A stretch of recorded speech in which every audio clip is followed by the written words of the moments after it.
Education ground চ্যানেলে সকলকে জানাই স্বাগত। আশা করি সকলে ভালো আছো। আমি তোমাদের সঙ্গে সৌরভ। আজকে আমরা ফিজিক্সের একটি গুরুত্বপূর্ণ টপিক গ্র্যাভিটেশন অর্থাৎ মহাকর্ষ নিয়ে আজকে আমরা ডিটেইলসে কি করব, আলোচনা করব। মহাকর্ষ পড়তে গেলে কিছু আমাদের বেশি আগে জানতে হবে। কি কি যে আমরা বেশি জেনে নিই। অভিকর্ষ ব্যাপারটা কি, অভিকর্ষজ ত্বরণ কি, মহাকর্ষ কি, ভর ও ওজন কি। অভিকর্ষ কি? এটা মনে করো পৃথিবী। পৃথিবী আমরা কি জানি, পৃথিবী সমস্ত বস্তুকে নিজের কেন্দ্রের দিকে কি করে, আকর্ষণ করে। সেটা পৃথিবীর পৃষ্ঠেই থাক আর পৃথিবীর কিছুটা কি উপরেই থাক। তার মানে কি, পৃথিবীর পৃষ্ঠে বা পৃথিবীর কাছাকাছি থাকা সকল বস্তুকে যে পৃথিবীর আকর্ষণ, সেটাকেই বলা হয় কি, অভিকর্ষ। তাহলে বোঝা গেল সেটা পৃথিবীর পৃষ্ঠতলও থাকতে পারে, পৃথিবীর উপরে। যত মনে করো পৃথিবী থেকে দূরে চলে যাবে তত কি আকর্ষণ বল কমতে থাকবে, পৃষ্ঠ থেকে যত দূরে যাবে। এটা নিয়েও কি বলবো, কোথায় কেমন আকর্ষণ বল করলে বেশি আকর্ষণ বল, কোথায় কম আকর্ষণ বল, এটা নিয়ে পরে আলোচনা করবো। অভিকর্ষজ ত্বরণ কি? এই দেখো পৃথিবী কি করে, সমস্ত বস্তু নিজের কেন্দ্রের দিয়ে আকর্ষণ করছে। এই যে আকর্ষণ করা, এটা আসলে কি বল, ওয়ান কাইন্ড অফ বল। তাহলে বলের আমরা পড়েছি যে পূর্বে, বল ইকুয়াল টু কি, ভর ইনটু ত্বরণ। তার মানে সেখানে কি লুকিয়ে রয়েছে, ত্বরণ লুকিয়ে রয়েছে। তার মানে কি, অভিকর্ষ ত্বরণ কিসের জন্য সৃষ্টি হয়? অভিকর্ষ বলের কারণে সৃষ্টি হয়। তাহলে অভিকর্ষ বলের ক্রিয়ার অবাধে পতনশীল বস্তুতে যে ত্বরণ সৃষ্টি হয় তাকে আমরা বলি কি, অভিকর্ষজ ত্বরণ। অভিকর্ষ ত্বরণের মান কি, এসআই পদ্ধতিতে যদি দেখি, অভিকর্ষ ত্বরণের মান হলো 9.8 মিটার পার সেকেন্ড স্কোয়ার। আর সিজিএস পদ্ধতিতে এর একক হলো 10 সেন্টিমিটার পার সেকেন্ড স্কোয়ার। মহাকর্ষ এবার কি? মহাকর্ষ হলো কি, একটা প্রাকৃতিক ঘটনা। মহাবিশ্বের যে কোনো বস্তু কি করে, একে অপরকে আকর্ষণ করে। এই যে আমার পৃথিবীর মধ্যে রয়েছে, আমার হাতে যে পেন রয়েছে, এই পেন বা অন্য একটা কোনো বস্তু, দুটো বস্তু, সব বস্তু কি করে, একে অপরের সঙ্গে কি করে, আকর্ষণ করে। সেই আকর্ষণ বলটাই কি, মহাকর্ষ। তার মানে মহাবিশ্বের যে কোনো দুটি বস্তু কোনো একে অপরকে কি করে, আকর্ষণ। কিন্তু সেই আকর্ষণ বলের নগণ্যতায় আমরা কি করতে পারি না, ফিল করতে পারি। সেই বলটাকেই বলা হয় কি, মহাকর্ষ। তাহলে বুঝলো মহাকর্ষ কি? মহাকর্ষ একটি কি করে, প্রাকৃতিক ঘটনা, যার জন্য মহাবিশ্বের যে কোনো বস্তু কণা একে অপরকে কি করে, আকর্ষণ করে। সেটাই কি বলা হয়, মহাকর্ষ। ভর মানে কোন একটা বস্তু যা দিয়ে তৈরি হয় সেটাই হলো কি, ভর। তাহলে ভর, কোন পদার্থে যেটা পরিমাণ জড় পদার্থ থাকে সেটাই হলো ভর। তাহলে ভরের এসআই একক কি? ভরের এসআই একক হলো কেজি। আর সিজিএস একক কি, গ্রাম। ভর মাপা হয় কোন যন্ত্রের সাহায্যে? সাধারণ তুলা যন্ত্রের সাহায্যে। সাধারণ তুলা যন্ত্র। কোনো একটা বস্তুকে যে কোনো জায়গায় নিয়ে যাওয়া হোক না কেন, তার ভর সবসময় কি থাকে, অপরিবর্তিত থাকে। ভর অপরিবর্তনশীল।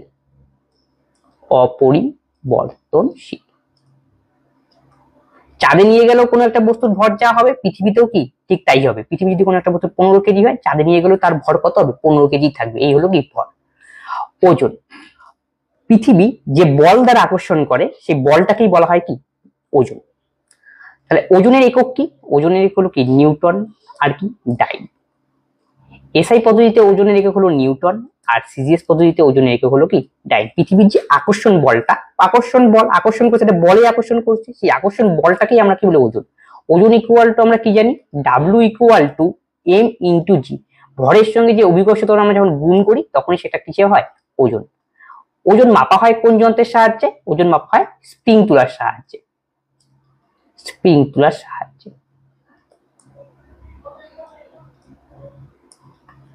আমাদের আজকে আলোচনা হবে নিউটনের যে মহাকর্ষ সূত্র রয়েছে তা নিয়ে। নিউটনের মহাকর্ষ সূত্র কি বলেছে? বলছে মহাবিশ্বের যে কোনো দুটি বস্তু কণা একে অপরকে তাদের সংযোজক সরলরেখা বরাবর কি করে, আকর্ষণ করে। এবং সেই আকর্ষণ করা মানে কি, সেটা একটা বল। সেই বলের মান বস্তু কণা যে দুটো রয়েছে, বস্তু কণা ভরের গুণফলের সমানুপাতিক এবং এদের মধ্যে দূরত্বের বর্গের ব্যস্তানুপাতিক। তার মানে কি, এই যে মনে করো একটা বস্তু, এই যে একটা বস্তু রয়েছে, এই বস্তুর ভর আমি ধরলাম m1, এই বস্তুর ভর ধরলাম m2। তাহলে মহাকর্ষ মানে কি, পৃথিবীর যে কোনো দুটি বস্তু কণা একে অপরকে কি করবে, আকর্ষণ করবে। সেই আকর্ষণটাই হলো কি, মহাকর্ষ। তাহলে দুটো বস্তু কণা রয়েছে, দুটো নিশ্চয়ই একে অপরকে আকর্ষণ করবে। আকর্ষণ করার জন্য কি, আকর্ষণটা একটা বল, তার মানে একটা বল ক্রিয়েট হবে। তার মানে যদি বলের মান যদি f হয়, তাহলে নিউটনের মহাকর্ষ সূত্র অনুযায়ী, আর এদের মধ্যে ডিস্টেন্সটা যদি d হয়, নিউটনের মহাকর্ষ সূত্র এই বলে যে এই যে আকর্ষণ বলের মান, সেটা বস্তু কণা দুটির ভরের গুণফলের সমানুপাতিক। মানে যদি বস্তু কণা যদি ভর বাড়ে তাহলে যে আকর্ষণ বলটা আরো বাড়বে, বস্তু যদি ভরটা কমে তাহলে আকর্ষণটা কমবে। এটাই বলেছি আসলে। এবং দূরত্বের বর্গের ব্যস্তানুপাতিক। তাহলে এফ ভ্যারিজাস 1/d²। দূরত্ব কত এদের মধ্যে? d। এদের বর্গের কি ব্যস্তন বলছে। দেখো একটু যদি আমরা বেসিক ভাবে ভাবি, মনে করো এখানে দুটো বস্তু রয়েছে, এদের মধ্যে ডিস্টেন্স আমি ধরলাম 10 মিটার। তাহলে কি একটা বলে আকর্ষণ করছে, এখন ডিস্টেন্স 10 মিটার থেকে আমি 15 মিটার নিয়ে নিলাম, তাহলে ডিস্টেন্স যখন বাড়বে তাহলে কি আকর্ষণ বল কি হবে? কমবে। তাই জন্য তো ব্যস্ত সম্পর্ক, সেটা কিভাবে হয়? বর্গের সঙ্গে ব্যস্ত। একটু বেসিক সেন্স দিয়ে কি মনে রাখলে কি আমাদের কি সহজ হয়ে যাবে ব্যাপারগুলো। তাহলে এটা কি রয়েছে? F varies as m1 into m2, F varies as 1/d²। এই দুটোকে যদি আমরা একসঙ্গে কম্বাইন করি, যাকে বলা যৌগিক ভেদের সূত্র, তখন কি হয়? m1 m2 বাই কত? d²। আমরা জানি কোন ভেদে যদি এরকম সমান থাকে একটু উঠানোর জন্য ধ্রুবক দিয়ে গুণ করতে হয়। সেই ধ্রুবকটাকে আমি জি ধরলাম, জি into m1 m2 by d²। তাহলে এখান থেকে আমরা যদি জি এর মানটা ফাইন্ড আউট করি, সেটা কত হবে? f d² by m1 m2। এই যে f equal to G m1 m2 by d² রয়েছে, এটাই হলো কার রাশিমালা? এই যে মহাকর্ষ সূত্র তার কি রাশিমালা, সেটা এখানে দেওয়া রয়েছে।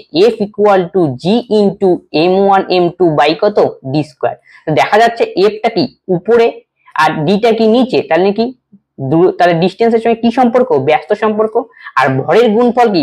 f ও উপরে, দুটো ভরের গুণফল উপরে, তাহলে এর সঙ্গে কি সম্পর্ক? ভরের গুণফলে সরল সম্পর্কে। এটাই কি এই সূত্রের মধ্যে কি বলা রয়েছে। এই যে জি রয়েছে, জি কে আমি কি বললাম?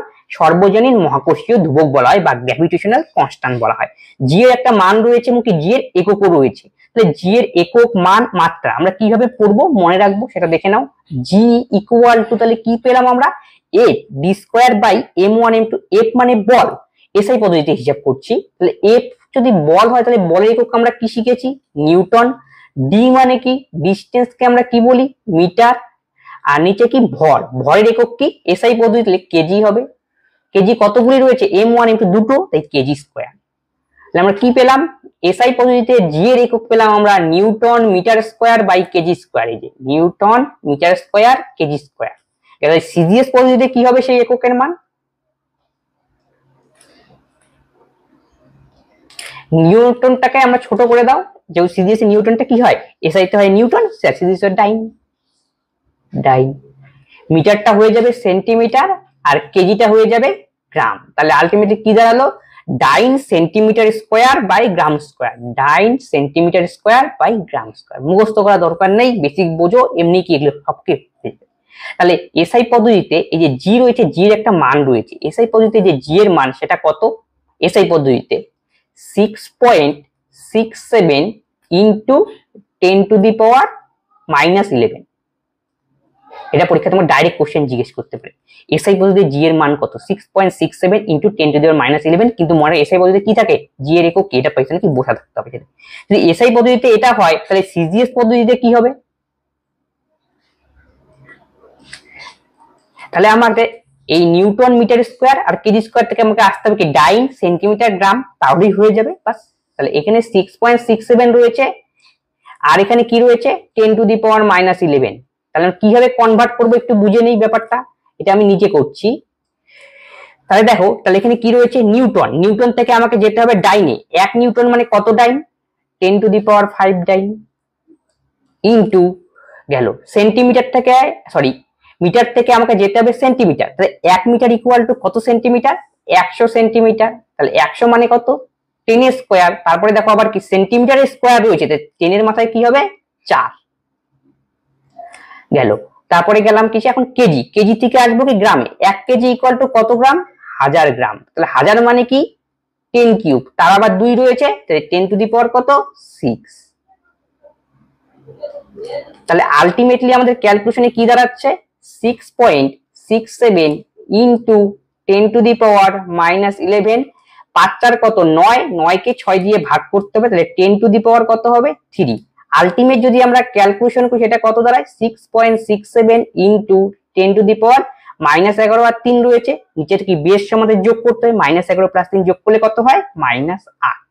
তাহলে আলটিমেট এখন এককটা কিসে কনভার্ট হলো আমাদের? Newton metre square KG square থেকে ডাইন সেন্টিমিটার স্কয়ার গ্রাম স্কয়ারে কনভার্ট হলো।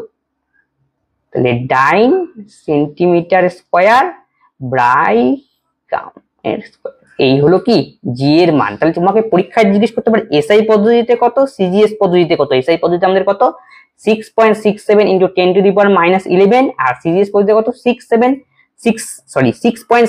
× 10⁻8। কিভাবে আসলো তাকে আমাদের দেখিয়ে দেওয়া হলো। এবার জি এর মাত্রা কত, জি এর মাত্রা দেখো m⁻1 l⁻3 t⁻1। তাহলে এটা আসলো কিভাবে, সহজ ব্যাপার, জি এ যেটা রয়েছে আমাদের ইকুয়েশন সেখানে আমাদের মানটা পুট করে দাও, অটোমেটিক বেরিয়ে যাবে জি। এফ মানে কি বল, বলের মাত্রা কি, বল মানে আমরা কি জানি এম ইন্টু এ মানে ভর ইন্টু ত্বরণ। তাহলে এম এর মাত্রা তো এমই হয়, এ মানে ত্বরণ, ত্বরণ মানে কি বেগের পরিবর্তন বাই সরণ, তার মানে এল t⁻²। এটা হলো কার মাত্রা, ফোর্সের মাত্রা। তাহলে ফোর্সের মাত্রাটা আমরা এখানে বসাবো, যেহেতু জি এর মধ্যে কি রয়েছে, জি এর মধ্যে এফ দরকার, তাহলে এফ এর মাত্রা, এফ মানে ফোর্স, ফোর্সের মাত্রা আমরা কত বের করলাম এম এল t⁻² গেল। তারপর আর কি লাগবে, ডি লাগবে, ডি মানে দূরত্ব, তাই দূরত্বকে আমরা কি লিখি লেন্থ, লেন্থের মাথা আমাদের 2 রয়েছে তাই l², বোঝা গেল। m1 m2 মানে ভর, ভরকে আমরা কি দিয়ে ডিনোট করি m দিয়ে, দুটোর জন্য m²। তাহলে এটাকে যদি আমরা ক্যালকুলেশন করি তাহলে কি আসবে, উপরে দেখো m এর মাথায় 1, নিচে কত 2, তাহলে ভাগ করলে বিয়োগ হবে, তাহলে 1 এর থেকে যদি 2 বিয়োগ করি মাইনাস কত 1 গেল। t⁻² কি -2, টিটা পিছনে লিখে দেই, তাহলে এল কত হবে l⁻3, এই যে উপরে 2 রয়েছে, এখানে কত এল এর মাথায় 1, তাহলে l⁻3।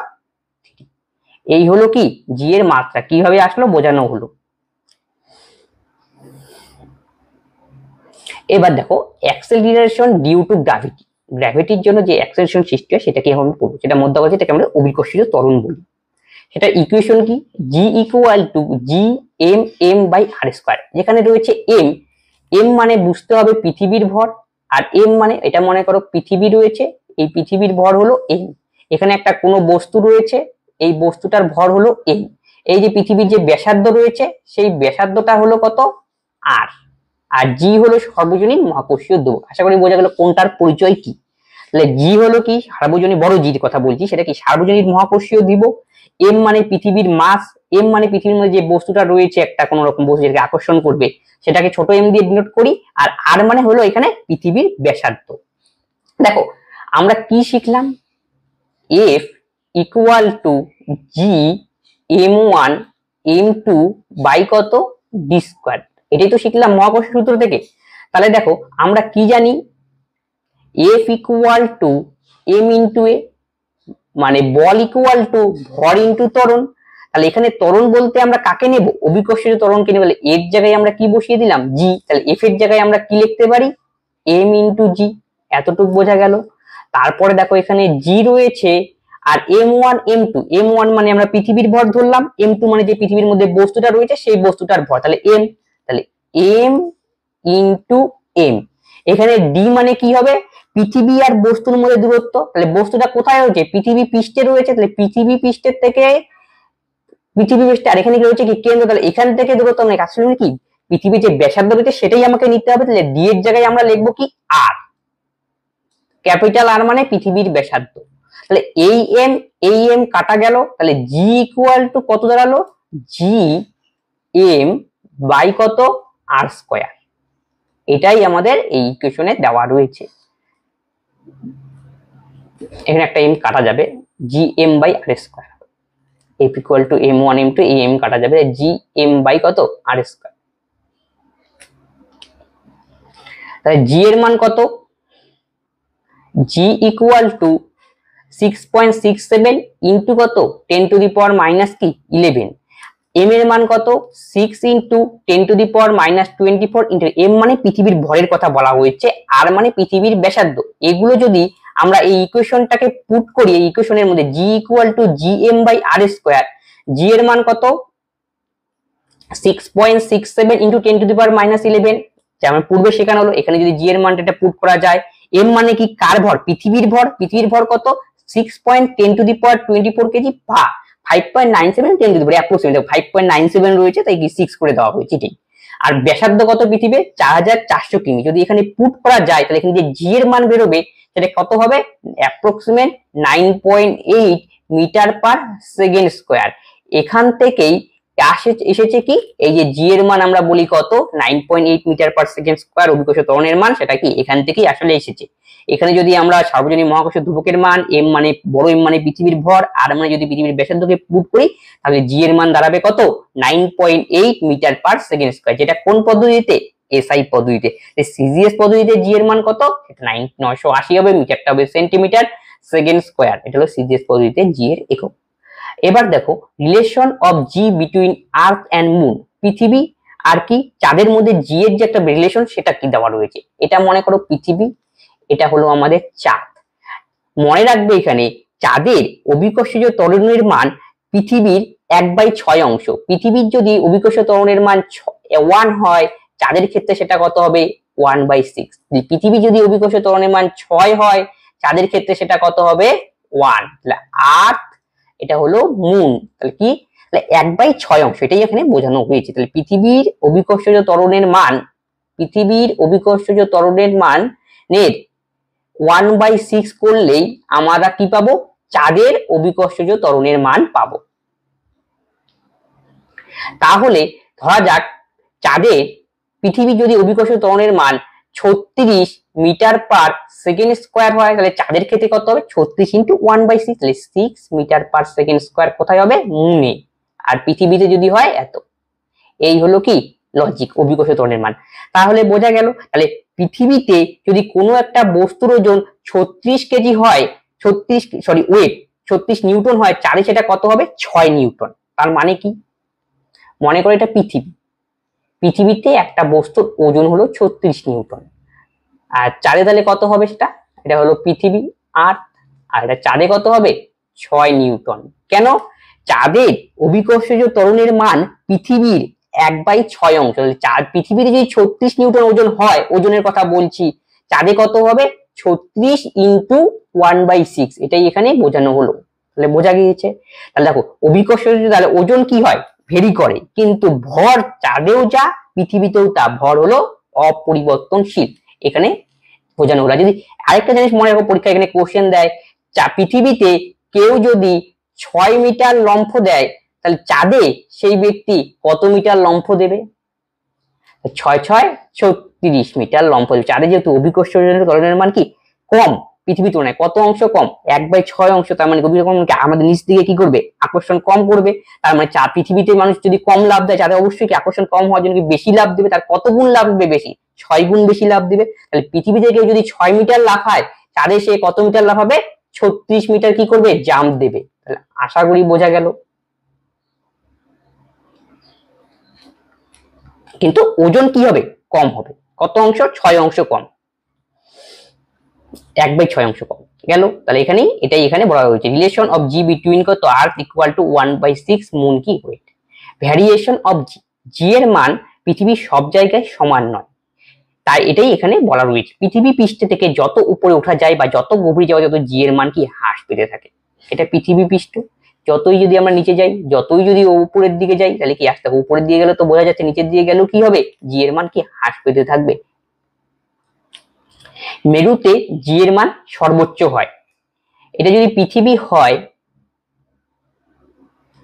তাহলে মেরু কোথায়, এইখানে পৃথিবীর কেন্দ্র থেকে মেরুর যে ডিস্টেন্স, ঠিক আছে, আর এইখানে যে নিরক্ষরেখার ডিস্টেন্স, মেরুতে ডিস্টেন্স কি হয় কম হয়, মেরুতে ডিস্টেন্স কম, মেরুতে ডিস্টেন্স কম আর নিরক্ষরেখায় বেশি, ঠিক আছে। তাহলে নিরক্ষরেখায় ডিস্টেন্স বেশি আর মেরুতে কম, তাহলে মেরুতে কোনো বস্তুর ওজন কি হবে বেশি হবে, আর নিরক্ষরেখায় কি হবে কম হবে। কারণ কি, মেরুতে কি জি এর মান কি কম, কারণ কি পৃথিবী থেকে দূরত্ব কি, পৃথিবীর কেন্দ্র থেকে মেরুর দূরত্ব কি কম, এটাই বোঝা গেছে। তাহলে দূরত্ব কম মানে জি এর মান কি সর্বোচ্চ, তাহলে মেরুতে কি জি এর মান সর্বোচ্চ, কারণ কি পৃথিবী থেকে মেরুর দূরত্ব কম, লেস ডিস্টেন্স। কিন্তু নিরক্ষরেখায় কি হবে, মেরুর তুলনায় কি হবে জি এর মান কি হবে মেরুর তুলনায় কম হবে। এটা হলো পৃথিবী, এটা হলো আমাদের নিরক্ষরেখা, মনে করে এই পাশে যাচ্ছে, তাহলে নিরক্ষরেখা থেকে কি ডিস্টেন্সটা তুলনামূলক কি মেরুর থেকে কি বেশি হয়, তাহলে কার থেকে বেশি হয় মেরুর থেকে ডিস্টেন্স বেশি হয়। কোথায় বেশি হয়? নিরক্ষরেখায় বেশি হয়। তাহলে নিরক্ষরেখায় কি জি এর মান কি হবে? নিরক্ষরেখায় জি এর মান মেরুর চেয়ে কি হবে? কম হবে। আর যেহেতু পৃথিবীর কেন্দ্র থেকে মেরুর দূরত্ব কি কম, তাই মেরুতে কি জি এর মান কি বেশি। পৃথিবীর ঘূর্ণনের জন্য জি এর মান হ্রাস পায়, আর পৃথিবীর কেন্দ্রে যে রয়েছে একদম পৃথিবীর কেন্দ্রে নিয়ে যায়, তাহলে কি জি এর মান শূন্য। তাই পৃথিবীর কেন্দ্রে কোনো বস্তুর ওজন কত হবে? শূন্য হবে। এবার variation of G due to height, এটা ফর্মুলা আকারে মনে যদি কোনো অঙ্ক দেয় সেখানে আসতে হবে G H equal to G into R square plus R plus H square. মানে করে এটা পৃথিবী রয়েছে, পৃথিবী থেকে এইচ উচ্চতায় কোনো একটা বস্তু রয়েছে, এই হলো কেস। তাহলে এইখানে একটা অভিকর্ষজ ত্বরণ ক্রিয়া করবে, এর মান আমরা জি এইচ ধরলাম, আর পৃথিবীতে একটা অভিকর্ষণ থাকে সেটা জি। এই দুটোর মধ্যে যে রিলেশন দেওয়া রয়েছে কত, G H equal to G into R square by R plus H square. R মানে পৃথিবীর ব্যাসার্ধ, আর এইচ মানে কতটা কি দূরত্ব রয়েছে, সেই কতটা উচ্চতায় রয়েছে সেটা বোঝানো হয়েছে। জিএইচ ইকুয়াল টু, এটাকে যদি আমরা সিম্পলিফিকেশন করে দাঁড়াবে জি ইন্টু 1 মাইনাস 2h বাই আর। যদি ডেপথে নেওয়া যায় তখন ইকুয়েশন কি হবে? একই রকমের, ডেপথ মানে ভিডিওতে কত গভীরে নিয়ে যাওয়া হলো, তখন কি এটি হলো ডি। তাই GH equal to G into 1 minus D by, আমাদের খালি ফর্মুলাটা জানলেই কি হবে। এবার আমরা আলোচনা করব কি এসকেপ ভেলোসিটি বা মুক্তি বেগ নিয়ে আলোচনা করব।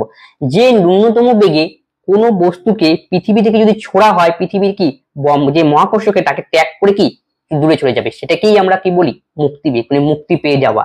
তার মানে যে ন্যূনতম বেগ, ন্যূনতম এমন একটা বেগে তাকে ছুটতে হবে কোনো একটা বস্তুকে, পৃথিবীর যাতে মধ্যাকর্ষণ শক্তিকে ভেদ করে কি মহাশূন্যে চলে, সে আর কি মহাশূন্যে আর কি ফিরবে না।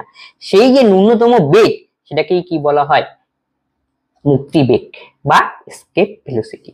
এই মুক্তি বেগের মান কত? পরীক্ষায় আসে direct question, 11.2 kilometre per second. মানে কোনো একটা বস্তুকে যদি এত কিলোমিটার পার সেকেন্ডে যদি ছোড়া হয়, তাহলে সেই মধ্যাকর্ষণ থেকে ছুড়ে কি চলে যাবে কি ভেদ করে। এই হলো কি এসকেপ ভেলোসিটি। তাহলে এসকেপ ভেলোসিটি রাশিমালা কি? রুট ওভার 2gm বাই কত আর। এটাকে এটাও যা এটাও তা, আসলে এখান থেকে এটাই এসেছে রুট ওভার 2gm বাই আর। আর মানে পৃথিবীর ব্যাসার্ধ, জি মানে সর্বজনীন মহাকর্ষ ধ্রুবক, এম মানে কি পৃথিবীর ভর। তাহলে এখানে যদি আমরা একটুখানি এই ইকুয়েশনটাকে একটু লক্ষ্য করি, তাহলে কি হবে? 2gm, এখানে কি দিলাম? আর স্কোয়ার করে দিলাম, ঠিক আছে। তাহলে এখানে কি দিয়ে দিলাম? আর। তাহলে দেখো gm, জি এখানে কি আর স্কোয়ার। তাহলে দেখো 2, এটা কার মান? এটা হলো কি অভিকর্ষজ ত্বরণের মান, এই যে এতটুকু, এই যে এতটুকু যা পূর্বে সেখানে হলো gm বাই আর স্কোয়ার। তাহলে কত হবে? 2g আর।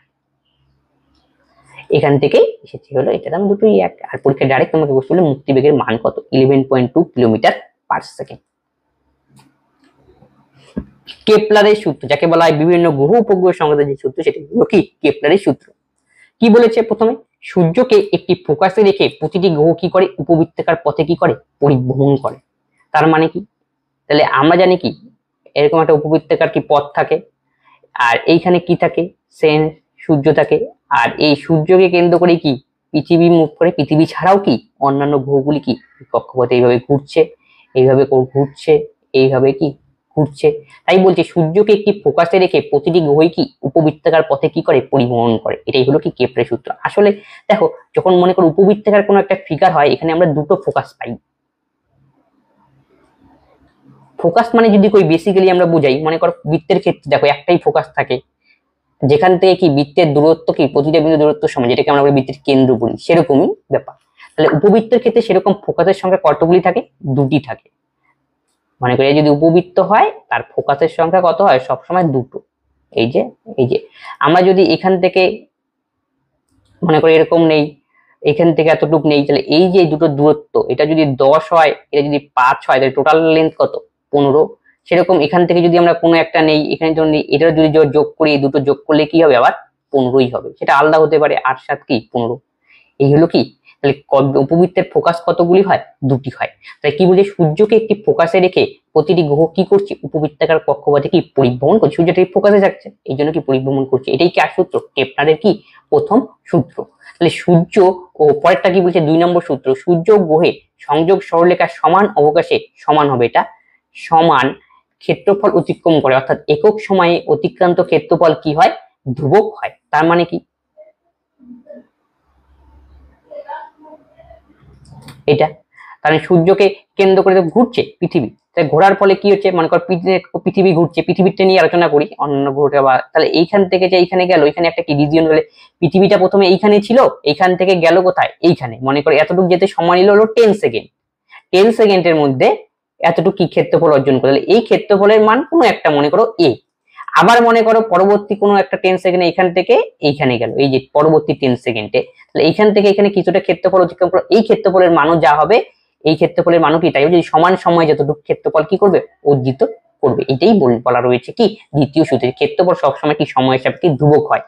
সেরকম ভাবেই যদি এরকম রয়েছে, এখানে কি রয়েছে, তার মানে কি এখান থেকে এখানে তোমার নিতে পারো যে এখানে একটা কোনো একটা পৃথিবী রয়েছে, এখান থেকে এখানে গেল, তার মানে এখানে যতটুকু ক্ষেত্রফল উৎপন্ন হবে এই ক্ষেত্রফল, বা আবার 10 সেকেন্ডে এতটুকু ক্ষেত্রফল অতিক্রম করলো, আবার পরবর্তী 10 সেকেন্ডে মনে করো এই পাশে এখান থেকে এতটুকু ক্ষেত্রফল অতিক্রম করলো, তাহলে দুই ক্ষেত্রে কি সমান হবে, টাইম সমান সময়ের ব্যবধানে কি করবে, সমান ক্ষেত্রফল কি করবে, অতিক্রম করবে। কারণ পৃথিবী এখান থেকে এখানে কিছুটা তো এরিয়া উৎপন্ন হলো, তাহলে সমান সময়ের ব্যবধানে কি উৎপন্ন করে, সমান ক্ষেত্রফল কি করে উৎপন্ন করবে। এটাই বলা হয়েছে কি এই 2 নম্বর কি কেপলারের সূত্রে। তৃতীয় সূত্রে কি বলা হয়েছে, সূর্যের চতুর্দিকে প্রত্যেক গ্রহের আবর্তনকালের বর্গ সূর্য হতে এই গ্রহের গড় দূরত্বের দ্বিঘাতের সমানুপাতিক। গড় দূরত্ব না জায়গায়, গড় দূরত্বের জায়গায় পরীক্ষা এখানে এইভাবে থাকতে পারে, semi major axis, major axis